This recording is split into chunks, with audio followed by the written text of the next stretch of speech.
Sir, വീണ ജോർജിന്റെ പച്ചക്കള്ളം ഇപ്പോൾ പുറത്തായിരിക്കുകയാണ്. ഒടുവിൽ അവർ തന്നെ മൊഴി കൊടുത്തിരിക്കുകയാണ് ആക്രമിച്ചില്ല എന്ന് പറഞ്ഞിട്ട്. അപ്പോൾ ആ ഗൺമാൻ പറഞ്ഞിരുന്ന മൊഴി സമ്പൂർണ്ണമായിട്ടും കള്ളമായിരുന്നു അല്ലേ? ഗവൺമെന്റ് മാത്രമല്ലല്ലോ, പാർട്ടി സെക്രട്ടറി, നിയമസഭാ സ്പീക്കർ, മുഖ്യമന്ത്രി, ഇവരൊക്കെ പറഞ്ഞത് കള്ളല്ലേ. പാർട്ടി സെക്രട്ടറി എന്താ പറഞ്ഞത്? ഗറില്ല ആക്രമണമായിരുന്നു, സായുധമായി ഒളിഞ്ഞിരുന്ന്. അദ്ദേഹം ചെഗുവേരയുടെ ആളാണല്ലോ. അപ്പോൾ അങ്ങനെ ചെയ്തതാണ് KSUവിൻ്റെ കുട്ടികൾ എന്നാണ് പറഞ്ഞത്.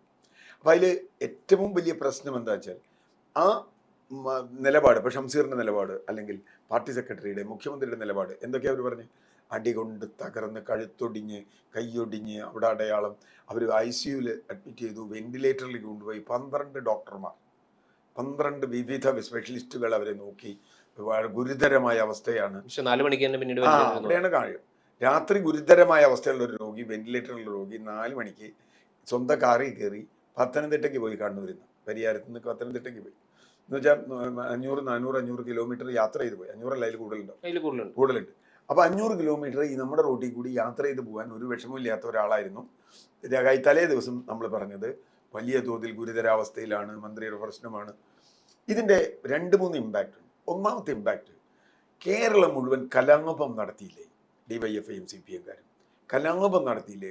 ആ ഒരു പ്രതിയുടെ വീട്ടിലേക്ക് ബോംബ്, ഒരു പ്രതി എന്ന് പറയുന്ന ഒരാളുടെ വീട്ടിലേക്ക്. രണ്ടാമത് ഈ പോസ്റ്ററുകളൊക്കെ തല്ലിപ്പൊളിച്ചു. കേരളത്തിൽ മുഴുവൻ വ്യാപകമായ പ്രചരണം, സാംസ്കാരിക നായകരാകെ ഇടപെടുന്നു. അത് രണ്ടാമത്തെ. അത് കഴിഞ്ഞ് രണ്ടാമത്തെ പ്രശ്നം ഞാൻ കാണുന്നത്, 4 കുട്ടികൾ കരിങ്കൊടി കാണിച്ച എന്ന ഒറ്റ കുറ്റത്തിന് 4 കുട്ടികൾ 2 ആഴ്ച ജയിലിൽ കിടന്നു. 4 KSUകാർ 2 ആഴ്ച ജയിലിൽ കിടന്നു. അവർ എന്താ ഒരു കുറ്റം? ഒളിഞ്ഞിരുന്ന് ആക്രമിക്കാൻ പോയി, സായുധമായി ആക്രമിച്ചു. ഇവരുടെ കയ്യിൽ യാതൊരു ആയുധവും ഉണ്ടായിരുന്നില്ല എന്ന് ഇവരെ അറസ്റ്റ് ചെയ്യുന്ന ഘട്ടത്തിൽ അറിയാം. കാരണം അവരെ സ്പോട്ടിൽ നിന്നാണ് അറസ്റ്റ് ചെയ്ത് ജയിലിൽ കൊണ്ടുപോകുന്നു. മെഡിക്കൽ പരിശോധന നടന്നു. ജയിലിൽ പോകുന്നതിന് മുമ്പ് നമ്മുടെ ശരീരമൊക്കെ പരിശോധിച്ചിട്ട് അപ്പം കിട്ടിയില്ല. എന്തുകൊണ്ട് പോലീസ് പറഞ്ഞില്ല ഇവരുടെ ആയുധമില്ലാന്ന്? അന്ന് പറഞ്ഞില്ല. പോലീസിന് പറയാലോ. സായുധരായി ആക്രമിച്ചു എന്ന് പറഞ്ഞ് നാട് മുഴുവൻ നുണ പറഞ്ഞ് പ്രചരിപ്പിച്ച CPMവും DYFIയും ആളുകളും എന്തുകൊണ്ട് ഈ പോലീസിനൊന്ന് പറഞ്ഞുകൂടെ? മുഖ്യമന്ത്രിയുടെ കീഴിലാണ് പോലീസ്. ഇവിടെ ഒരു പ്രധാന പ്രശ്നമുള്ളത്, ഒരു സത്യപ്രതിജ്ഞാ ലംഘനം നടന്നിരിക്കുന്നു എന്നുള്ളതാണ്. സത്യം പറയാനാണ് നമ്മുടെ മന്ത്രിമാരും ഒക്കെ മറ്റേ ഭരണഘടന തൊട്ട് പറഞ്ഞിട്ടുള്ളത്. സത്യം പറഞ്ഞില്ല എന്ന് മാത്രമല്ല, അസത്യം പ്രചരിപ്പിച്ചു എന്നുള്ളതാണ്. അവിടെയാണ് പ്രശ്നം. ഇപ്പോൾ ഗോവിന്ദ മാഷും MLA ആണ്, ഷംസീർ സ്പീക്കറാണ്, മുഖ്യമന്ത്രി മറ്റേ മന്ത്രി. ഒരു സമയത്ത് പോലും ഗവൺമെന്റ് പറഞ്ഞു ഇവരെ കുത്തിയിടിച്ചു, കൈ പിടിച്ച് ഞെരിച്ചു എന്ന് ഗവൺമെന്റ് പറഞ്ഞു. ഒരുപാട് CCTV ദൃശ്യങ്ങൾ റെയിൽവേയുടെയും അല്ലാതെ ഒക്കെ ഉണ്ട്. ഒരു ദൃശ്യത്തിൽ പോലും ഒരു കുട്ടി പോലും ഇവരുടെ അടുത്ത് ചെല്ലുന്നതായിട്ടില്ല. നേരെ മറിച്ച് ഇവരെ അങ്ങോട്ട് കയറി വാടാ ഇങ്ങോട്ട് എന്ന് പറയുന്ന വെല്ലുവിളിക്കുന്നതല്ലാതെ ഇല്ല. അപ്പൊ എന്തിനാണ് ഈ നാടകം നടത്തിയത് എന്നുള്ളത് വളരെ ക്ലിയറാണ്. തെരഞ്ഞെടുപ്പ് മുന്നിൽ കണ്ടു എന്ന് മാത്രമല്ല, ഇവർക്കെതിരെ വലിയ നെഗറ്റീവ് കേരളത്തിലുണ്ട്. ഒരു മന്ത്രി എന്ന നിലയ്ക്ക് ദയനീയ പരാജയമാണ്. എന്തൊക്കെ പറഞ്ഞാൽ ഒരു വലിയ ദയനീയ പരാജയമാണ്. കേരളത്തിൽ ഒരുപാട് പ്രശ്നങ്ങൾ ഉണ്ടാവുന്നു ആരോഗ്യ മേഖലയിൽ. ഇവരോടൊന്നും ഇടിച്ചു വിടുന്നു, മറ്റേ കുട്ടികൾ തുണി കൊണ്ട് മൂടി കെട്ടുന്നു, വയറ്റിൽ കത്രിക വെക്കുന്നു, ഇതൊക്കെ പറഞ്ഞ് വിരൽ മുഴുവൻ മുറിച്ചു കളയുന്നു. ഇങ്ങനെ നിരവധി പ്രശ്നങ്ങൾ വരുന്നൊന്നും മന്ത്രി ചെയ്തതല്ല. പക്ഷേ അതിനോട് എങ്ങനെയാണ് മന്ത്രി പ്രതികരിച്ചത്? ഹർഷീനോട് പോലും, വയറ്റിൽ കത്രികയുള്ള ഹർഷീനോട് പറഞ്ഞ് എൻ്റെ കാലത്തല്ല അത് ഉണ്ടായെന്ന്. എന്നുവെച്ചാൽ ശൈലജ ടീച്ചറുടെ കാലത്താണ് ഉണ്ടായെന്ന്. 2018 ശസ്ത്രക്രിയ ചെയ്ത, 19 ഞാൻ എൻ്റെ കാലത്തല്ല എന്ന്. ഇങ്ങനൊരു മറുപടി ഒരു മന്ത്രി ലോകത്ത് പറയാൻ പറ്റും?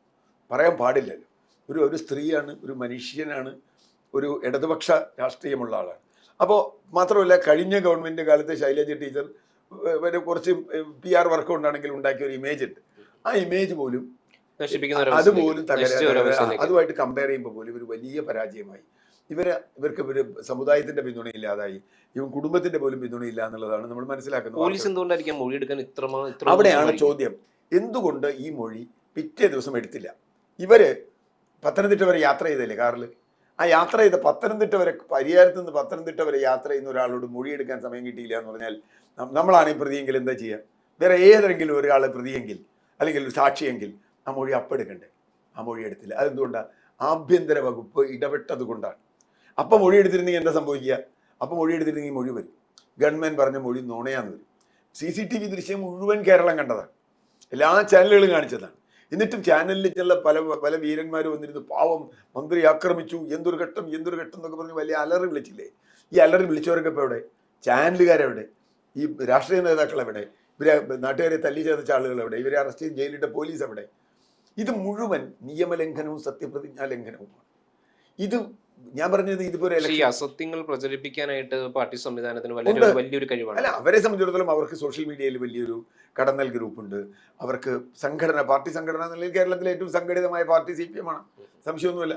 താഴെ തട്ടിൽ മുതൽ മേലെ തട്ടിൽ വരെ എന്തു നുണയും വളരെ രാത്രി കൊണ്ട് പ്രചരിപ്പിക്കാൻ പറ്റും. കാഫിർ നമ്മൾ കണ്ടതാണ്, കാഫിർ സ്ക്രീൻഷോട്ട് ലോക്സഭാ കാലത്ത് പേരാമ്പ്രയിലെ കൗമിലെ കുട്ടിയുടെ നമ്മൾ കണ്ടതാണ്. TP വധത്തിന് ശേഷം എന്തൊക്കെ നുണയാണ് മാഷാ അല്ല പ്രചരിപ്പിക്കുക എന്ന് പറഞ്ഞാൽ പരമ നുണ, അങ്ങേറ്റത്തെ അസത്യം രാജ്യത്ത് പ്രചരിപ്പിച്ച്, അത് മാത്രമല്ല കലാപാഹ്വാനം നടത്തിയില്ലേ?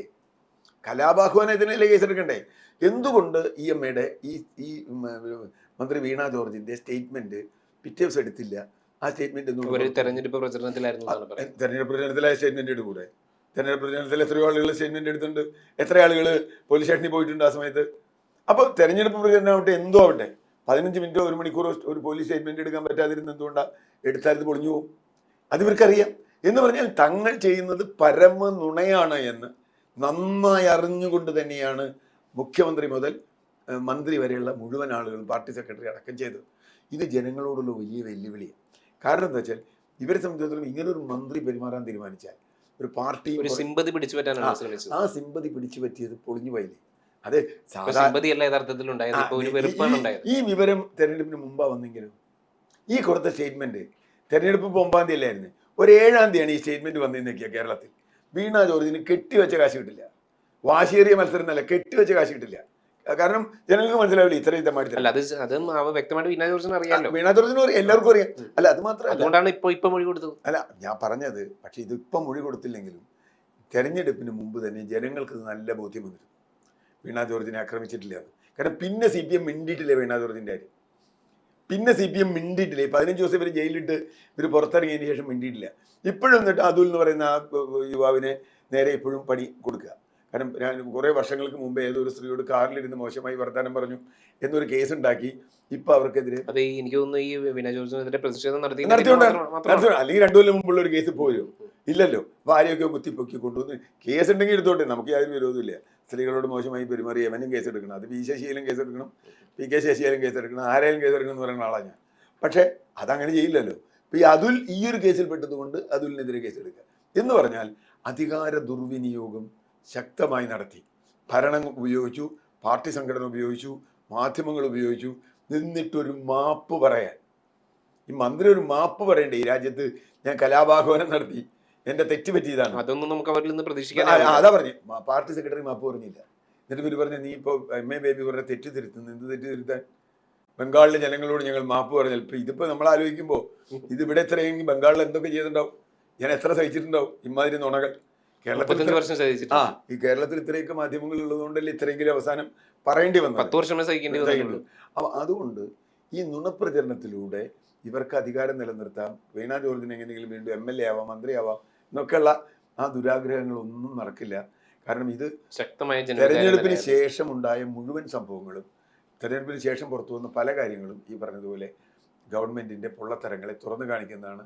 അത് വയനാട്ടിലെ വീടാണെങ്കിലും പവർ കട്ടാണെങ്കിലും ഏത് വിഷയമാണ്.